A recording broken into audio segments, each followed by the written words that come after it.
समाजसेवक नितीन काळे यांच्या कार्याची दखल भारतीय जनता पार्टीने घेऊन त्यांना भारतीय जनता पक्षाने राज्य पातळीवर काम करण्याची संधी दिली आहे.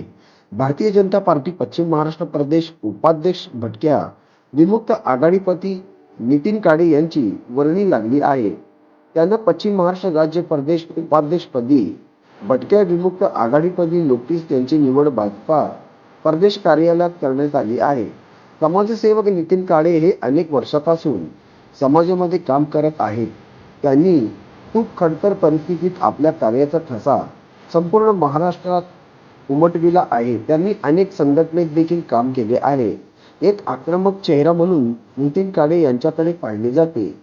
कमी वयात त्यांनी मोलाची कामगिरी बजावली आहे. याच कार्याची दखल भारतीय जनता पार्टी भटक्या विमुक्त आघाडीने घेतली व त्यांना पश्चिम महाराष्ट्र प्रदेश उपाध्यक्षपदी काम करण्याची संधी दिली आहे.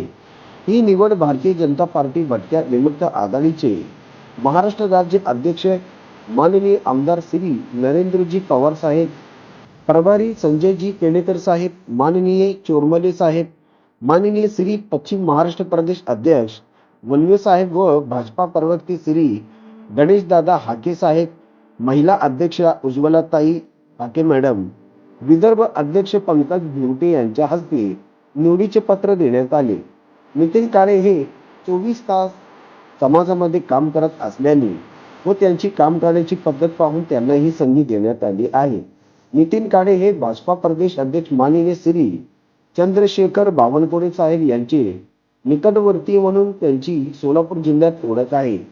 त्यांना पश्चिम महाराष्ट्र प्रदेश उपाध्यक्ष म्हणून काम करण्यास संधी उपलब्ध करून दिल्याने व एका सामान्य कुटुंबात जन्म घेतलेल्या एका होतकरू मुलाला काम करण्याची संधी दिल्याने भारतीय जनता पार्टी राज्य पदाधिकारी यांचे सर्वत्र आभार मानले जात आहे.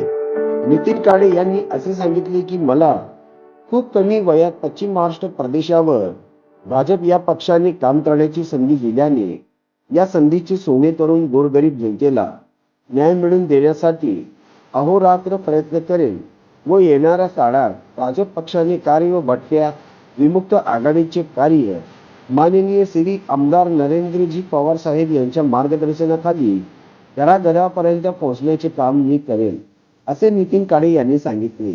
व पक्षाने सामान्य कुटुंबात जन्म घेतलेल्या मुलाला एवढी मोठी जबाबदारी दिली त्याबद्दल त्यांनी पक्षाचे आभार मानले.